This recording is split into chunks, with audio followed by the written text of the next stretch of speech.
I wish there was a way I didn't have to read these books.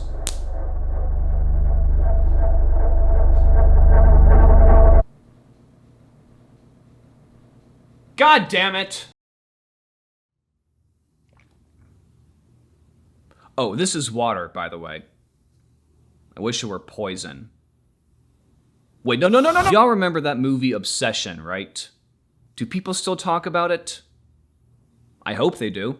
At the very least, who could forget one of the most critically and financially successful horror films of all time? Written and directed by a 25-year-old Curry Barker of That's a Bad Idea fame. Positive reviews and a prolific word-of-mouth campaign allowed the film to make almost 500 times its budget, which was, frankly, justified by the film's quality. For such a simple premise about a wish gone wrong, Obsession makes the most of it with clever writing and intense performances. And while Indy Navarrette's portrayal of a young woman overtaken by a personality that isn't hers is the movie's obvious highlight, Michael Johnston's character, both in performance and writing, deserves praise as well. Much discourse has ignited about how villainous Bear Bailey is in context of the film, but what makes him so interesting is how grounded he is. Arguably, he doesn't start out a bad guy, but as things fall apart, his own obsession, combined with his cowardice, further victimizes Nikki and dooms everyone else in his life. It's a spiral that's both plausible and detestable, yet somewhat sympathetic. I'm sure we've all known a bear in our lives, or even exuded similar vices. The fact that Curry Barker turned down $2 million to rewrite Bear as the hero of the movie proves how much both modern creators and audiences desire real, honest stories about the human condition.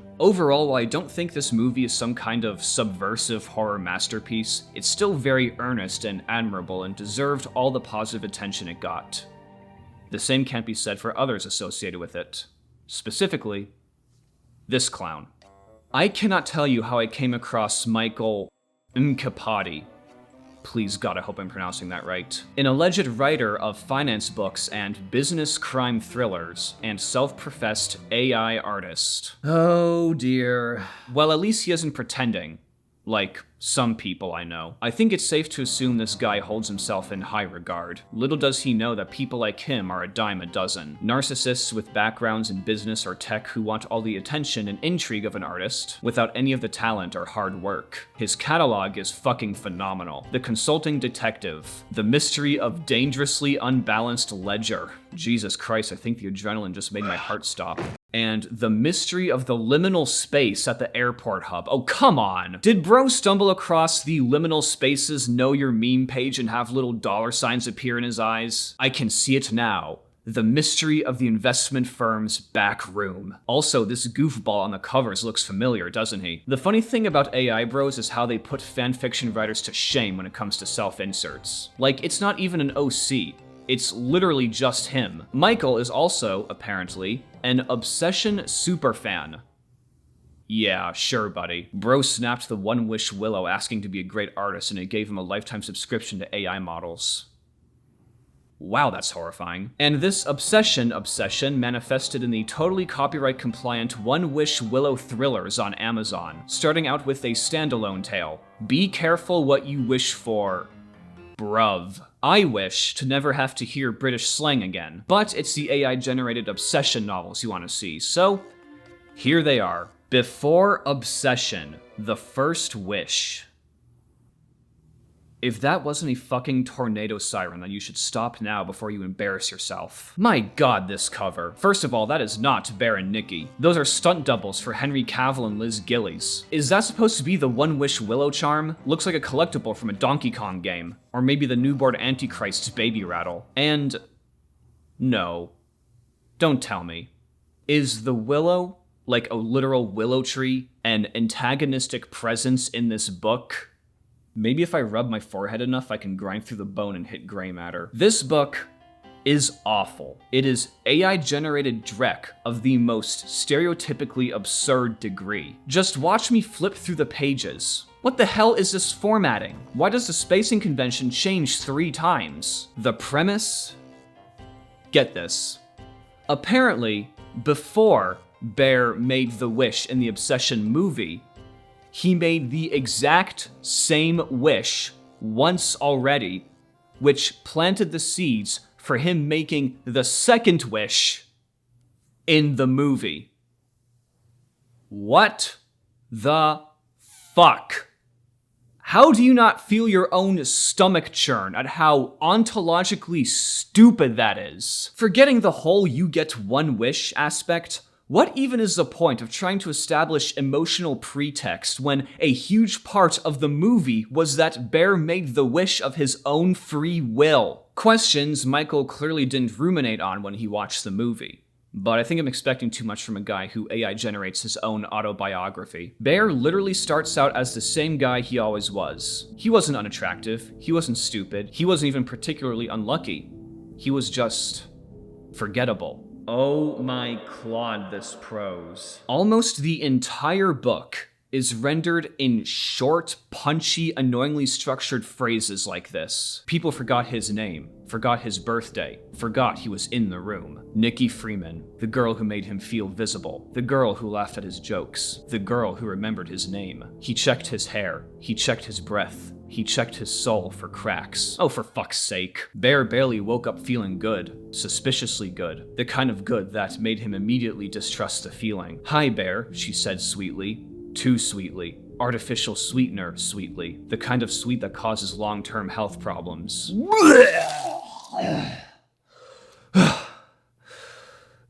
This book's giving me long-term health problems. In this iteration, Bear is ambushed by a shopkeeper in the bathroom of a bar after he sees Nikki with a guy named Evan. Tall, handsome, confident in the way only people would. Bear visits the shopkeeper at the novelty store where he buys the One Wish Willow from her. And unlike the movie where the magical element is left ambiguous, the shopkeeper just flat out explains the willow doesn't create love. It creates attachment, devotion, obsession. Yes. The One Wish Willow is not a novelty charm made by Tabby Cat Curiosities. Instead, the willow is an actual entity. A literal tree that lives in a pocket dimension, and the shopkeeper is its real-world emissary who peddles its branches so it can take root inside victims and feed off their amplified emotions. Yeah, because fuck all those pesky themes and subtleties. We gotta send this low-budget psychological horror film straight to the macroverse. Anyway, once Bear breaks the charm, Nikki's strange behavior is noticed by her roommate, Tessa. Yeah, remember her? 'Cause I don't. And she only appears for like 3 pages. Nikki, she groaned, why are you pacing like a raccoon on espresso? Ha! What? When she tries stalking Bear outside his apartment, a neighbor shouts that it's 3 in the bloody morning. I forgot Michael Mkpadi was British.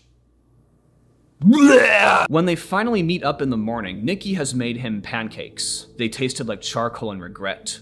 He chewed. He smiled. He lied.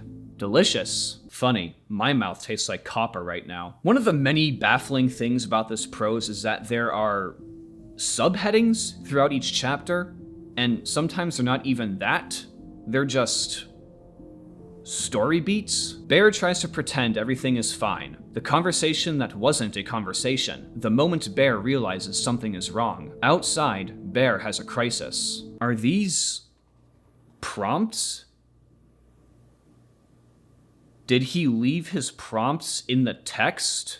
Like, I've heard controversies about authors leaving AI prompts in their published works before, but never to the point of them taking up significant portions of the prose. There is no way this absolute fool even glanced at this thing before he hit upload. It was made with no love, no tenderness, no care. Just a limp, soulless, goopy discharge of ego-stroking and shamelessness. Also semen. And remember how I said the willow's a sentient being in this book? Fucking willow leaves will occasionally drop out of the sky to deliver ominous zingers. A breeze rustled the leaves above him. One leaf, wooden, carved, unmistakable, drifted down and landed at his feet. Bear stared at it. It whispered, "She loves you now, more than anyone, just like you wanted." Bear whispered back, "Oh no."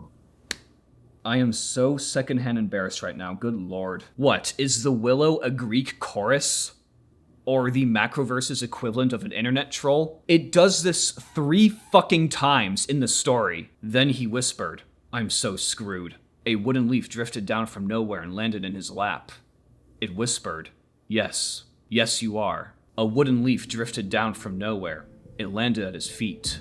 It whispered, "She's growing, and she's growing toward you." Bear whispered back, "I'm going to die."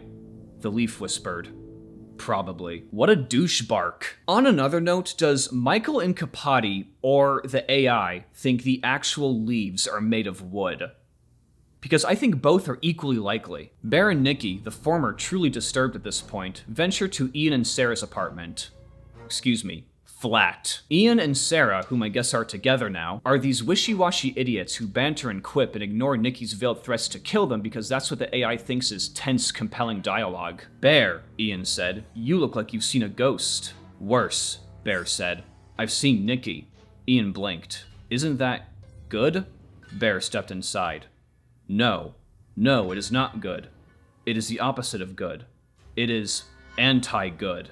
Anti-good. I think I went anemic just reading that. Ian whispered to Sarah, "She's terrifying."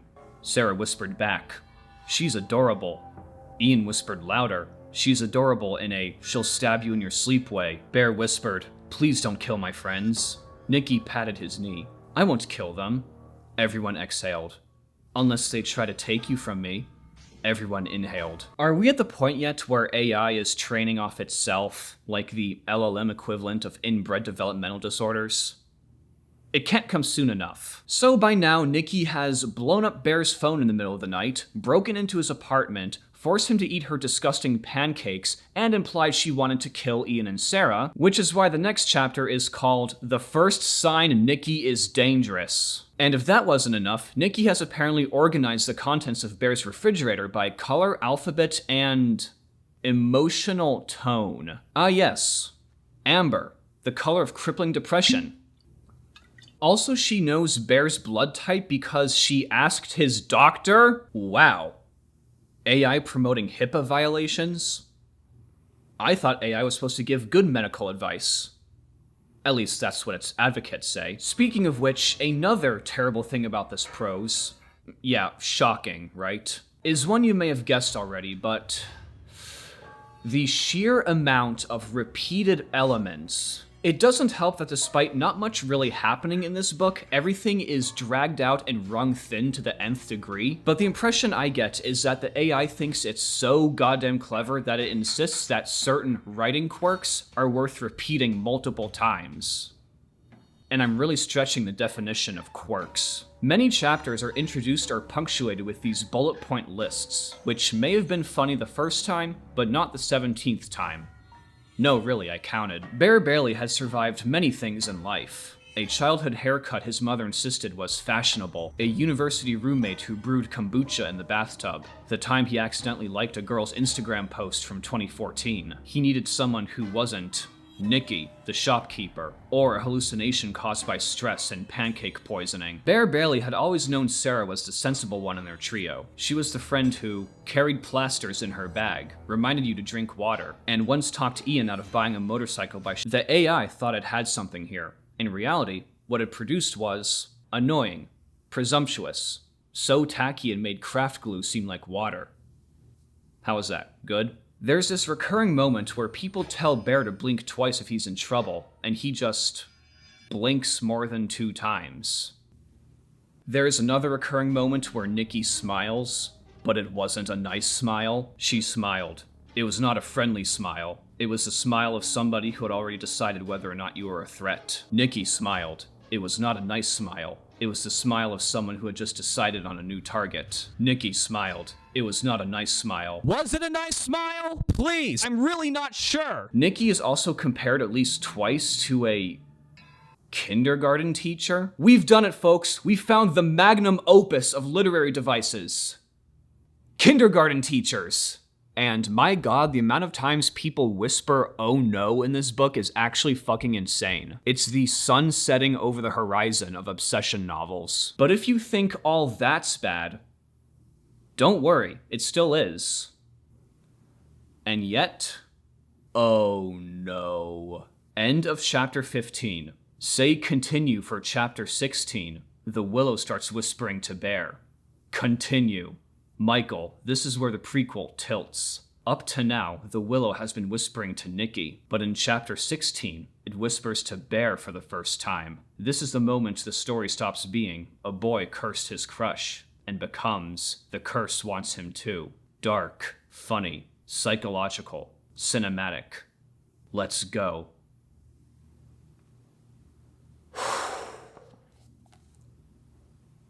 Wow. I seriously just feel like I've witnessed something mortal men were not supposed to see.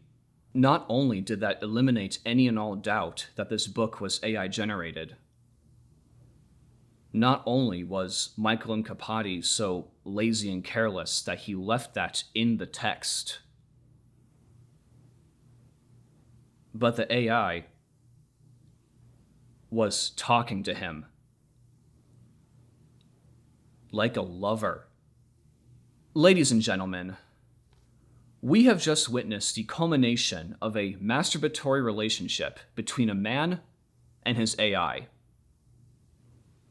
This is fiction made flesh. Hell did not arrive on Earth in fire and brimstone. It came in an AI-generated obsession fan novel.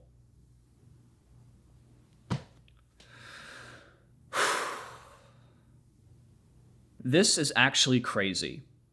Like, crazier than the Biohazard Protocol insisting it was a book in its own universe, which makes this worse than the Biohazard Protocol. And while there's nothing to suggest that Michael Mkpadi is worse than Billy Cool, he's still one thing that all these self-absorbed AI bros are: a whore.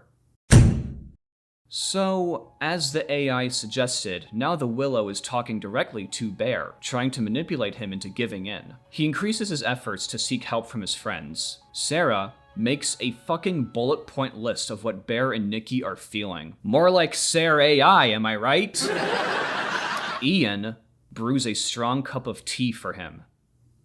Did I mention this author's British? Bear also receives aid from a completely new character, his neighbor, Mrs. Carmichael, an old woman who had apparently wished for something similar with the Willow charm in her past. And it's here where the obsession lore confuses the AI, because Mrs. Carmichael seems to suggest that her Willow branch broke when the spell broke, instead of her breaking the branch to activate the spell. To further amplify the confusion, later, once all the characters are gathered in Ian's apartment to try and break the curse between Bear and Nikki, the shopkeeper arrives on the scene, attempting to explain the nature of the Willow's magic.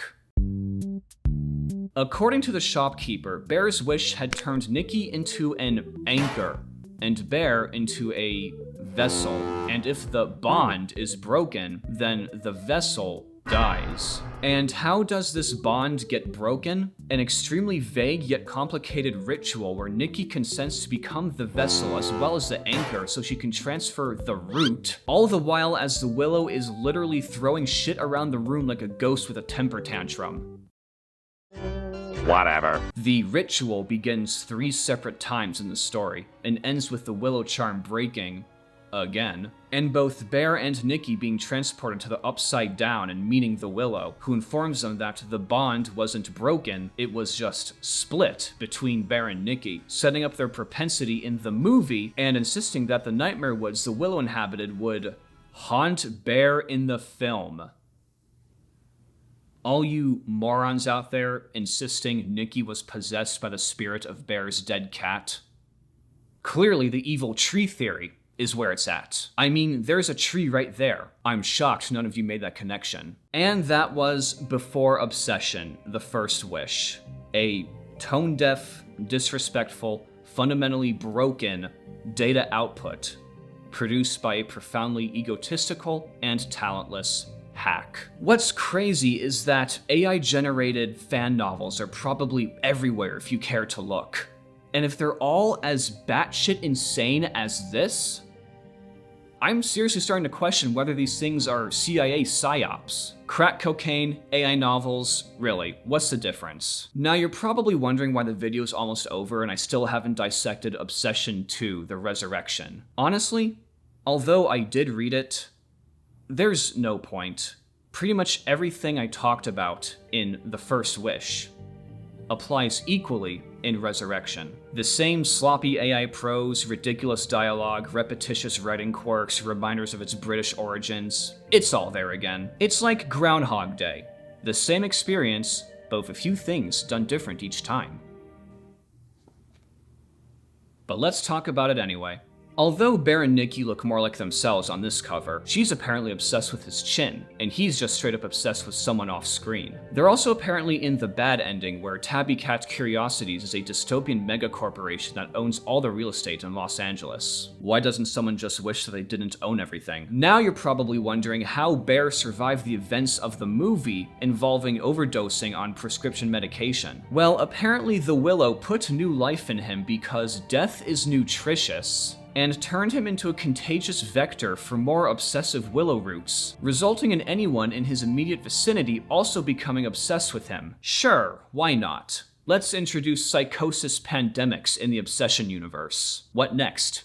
Aliens? Meanwhile, Nikki flees for her life in a stolen car as the Willow continues to torment her and convince her to return to Bear. Yet she independently arrives at the conclusion that she always wanted to kill Ian and Sarah since the Willow just amplified what was already there. To think some people argue Ken and Nikki had a semblance of culpability for her Willow personality's actions. The AI just flat out insists she always wanted to kill her friends. You know, sometimes too much character development is a bad thing. Speaking of which, Nikki also begins to bloom herself, coloring her veins green and her eyes gold. My god, she's turning into a pickle. Pickle Nick. All the while, literally the entire city is turning into Willow zombies because of Bear and Nikki, and they're being tracked by a homicide detective named Rowan Hale. Hale's defining trait is punctuating everything he says with "oh hell" or "I hate this case," and that's all the character you'll get out of him. Hope you think that's worthwhile because he says "oh hell" 20 times and "I hate this case" 14 times throughout this book. Yes, I counted them again. No, I had nothing better to do with myself. He has inadvertently become the tether between the two, the individual determined to keep them from rejoining and forming a completely new Willow, as explained by the shopkeeper who just keeps appearing out of thin air to deliver exposition. The shopkeeper in this book has a lot of these yes-no back and forths. It's so goddamn exhausting. Look, even the text grows tired of it. I didn't realize the AI trained off the Lone Ranger. Yes. No. No. Yes. No. Yes. No, we are not. Yes. No. Yes. Shut up! So despite being longer than the prequel, somehow even less happens in Resurrection. Apart from the teleporting shopkeeper and the occasional Willow zombie, it's largely just Bear, Nikki, and Detective Hale running towards and away from each other, interrupted by the Willow's annoying suggestions. Riveting. That is until the climax when the entire city blooms thanks to the Willow inside both of them. Hold up. Let's just pause for a moment.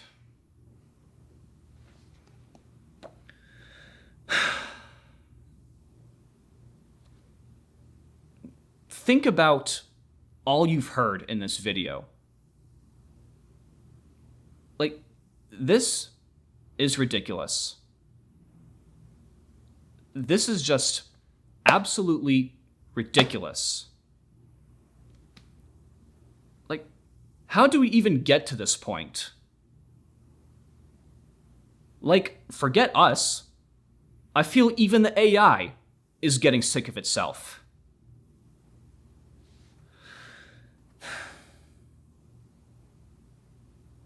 Bear and Nikki both resist the Willow's pull and banish it back to slumber in its nightmare dimension by choosing each other and not the fate someone else wrote for them. Wow. Your friends are dead, the city's torn itself apart, and you expose yourself to cosmic horrors beyond comprehension. But at least you chose yourselves, and not the fate someone else wrote for you.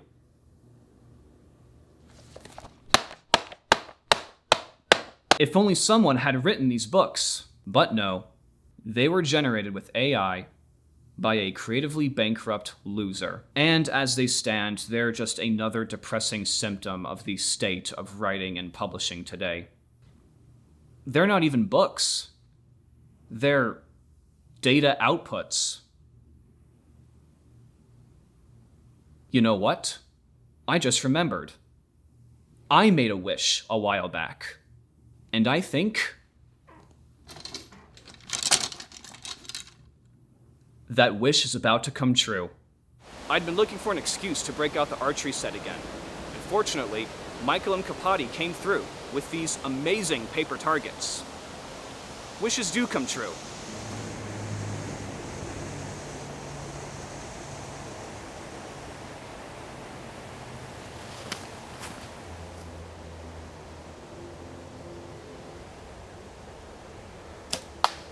Hit.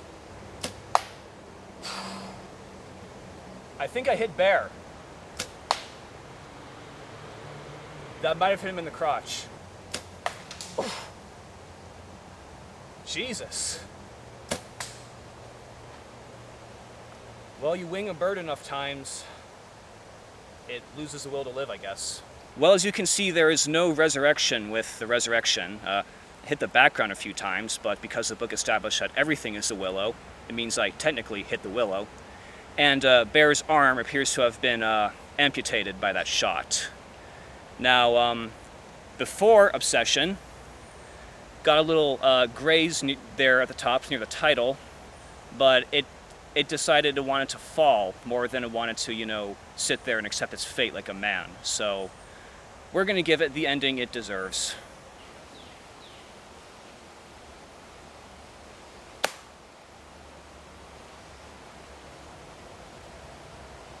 Well, it's like I always say, I don't consider this defacing books, because these aren't books at all. Take care, everyone, and I'll see you all next time.